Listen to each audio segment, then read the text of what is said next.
যে 50 জন সরকারি দলের ভোটার তাদের প্রার্থীকে না দিয়ে বিরোধী দলের প্রার্থীকে ভোট দিলেন, আর সরকারি দলের 50টা ভোট তাদেরকে দিয়েছে। ক্ষমতায় আসলে আর্টিকেল নাম্বার 70 থাকবে না, এটা বাতিল করে দেওয়া হবে। গতকালকে 5 জন নতুন সদস্য মন্ত্রী পরিষদে যুক্ত হয়েছে।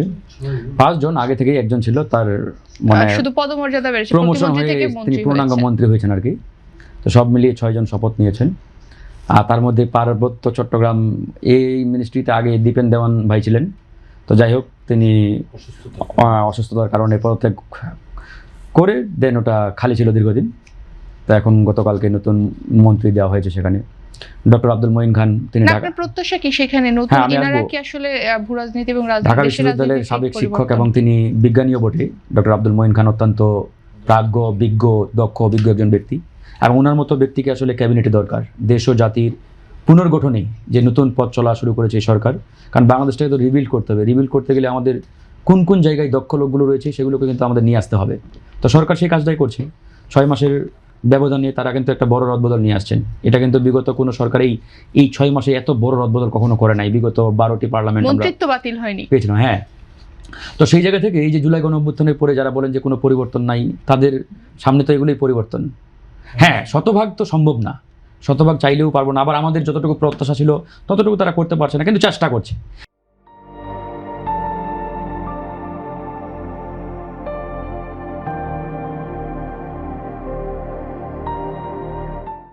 এই যে চেষ্টাটা, এই চেষ্টাটাকে আমরা স্যালুট জানাই, এবং এই চেষ্টাটা যদি অব্যাহত থাকে আমরা বিশ্বাস করি আগামীতে ইনশাআল্লাহ ভালো কিছু হবে। এবার আসেন এই যে আমার ভাই যেটা বললেন ৭০ অনুচ্ছেদ এবং রাষ্ট্রপতি নির্বাচন। দীর্ঘ 35 বছর কিন্তু বাংলাদেশে কোনো প্রেসিডেন্ট নির্বাচন অনুষ্ঠিত হয় নাই।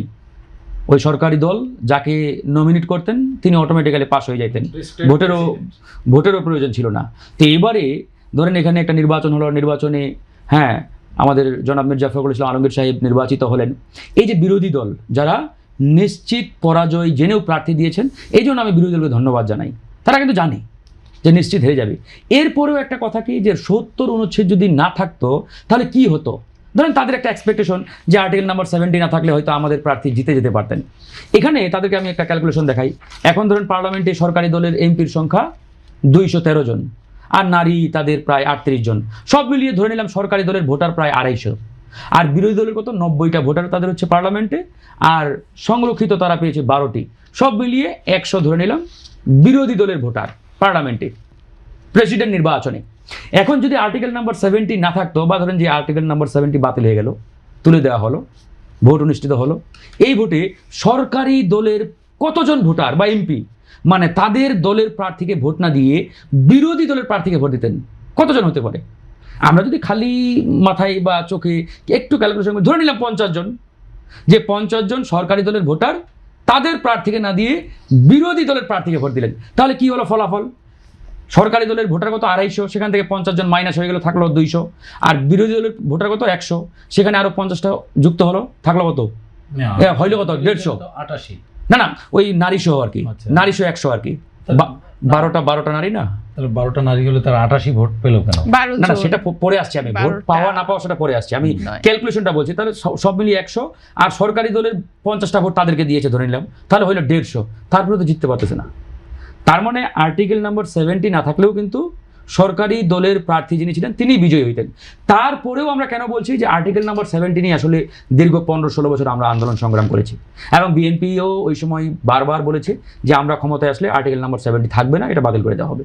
এবং আমাদের প্রত্যেকটা রাজনৈতিক দলের অন্যতম একটা এজেন্ডা ছিল যে আর্টিকেল নাম্বার 70 বিরুদ্ধে, কারণ এটা তো আমাদের বাক স্বাধীনতার পথে বড় একটা অন্তরায়।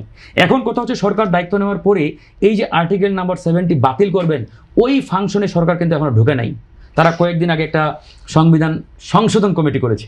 এই কমিটিতে আমাদের বিরোধী দলের যারা রাজনৈতিক নেতা আছেন তারা কিন্তু নাম এখনো দেয় নাই।